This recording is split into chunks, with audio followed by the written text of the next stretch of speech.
I recently attended Alex Hormozi's 2-day scaling workshop in Las Vegas for $5,000.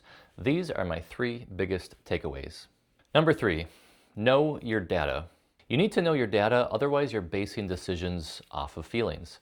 For example, last year I was running a Google Ads campaign, spending $500 a day, and because I didn't know my data, I was starting to kind of freak out a little bit. I didn't know what kind of return I was getting because I wasn't looking at my data. After about 2 months of running this campaign, I started to freak out and I ended up stopping the Google Ads campaign because I didn't know what kind of return I was getting. At the end of the year, I looked at my performance, my analytics for that campaign, and I was getting a 7-to-1 return on my ad spend. The guys I talked to at the workshop and the leadership team said anything above 3-to-1, just keep dumping money into it. I was getting a 7-to-1 return on investment, so I could have got probably a lot more sales if I would have kept that thing going and even raised my ad spend instead of just getting emotional and getting scared because I didn't know my data. Number 2, social media advice. One of the best quotes I heard during the entire workshop was from a guy named Ed Turney. He was on the leadership team and he was one of the speakers.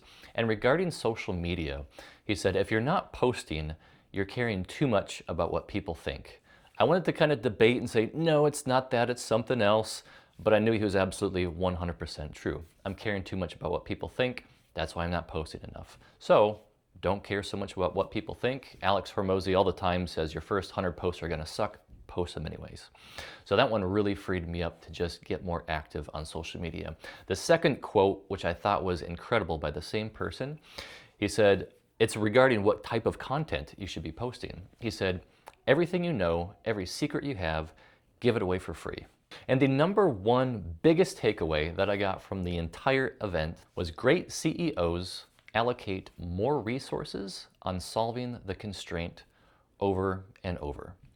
The constraint is the thing that's holding you back. What's the one thing that if you fixed, your business would grow? For me, I just need more customers. Well, Joe, if that's the case, then spend all your time trying to figure out how to get more customers. But if you were to look at my activity over the last 4 to 5 years, you would find me spending my time on things that don't really move the needle.